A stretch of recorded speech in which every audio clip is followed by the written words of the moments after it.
خاص کر دا ویډیو زما د ایجنټانو د پاره د کوم کسان چې د ایجنټانو سره تعامل کوي یعنی د غو سره مطلب ویزیت یخلی یا د غو ته تنزل کوي دا ویډیو ټول وګورئ. پرون راته یو ملګری وویل چې ایجنټ رانه 14,000 ریاله اخیستي دي عمر بای سی چل کوم موبایل را پسې نه و چې ته څه وکړم.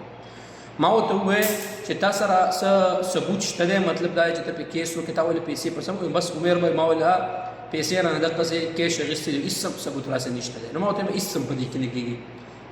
یا ایجنټانو د خدای نه وویرېږئ الله سبحانه وتعالی به خپل حق درته معاف کړي خو د پردي حق درته نه معاف کوي. زما تاسو ټولو مسافرو ته یو ریکویسټ دی که د پاکستان نه تاسو د ایجنټ په ترو باندې راځئ هلته ورسره په داسې پاڼه باندې لیکل وکئ په داسې پاڼه باندې ورسې لیکل وکئ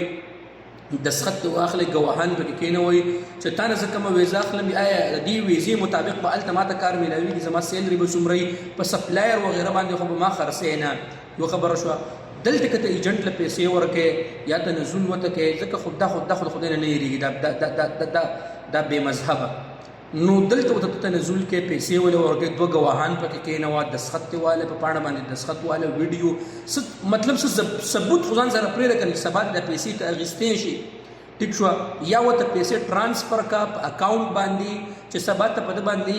کیس پې کولی شي پیسې خو ته سبا اخیستې شي که نه.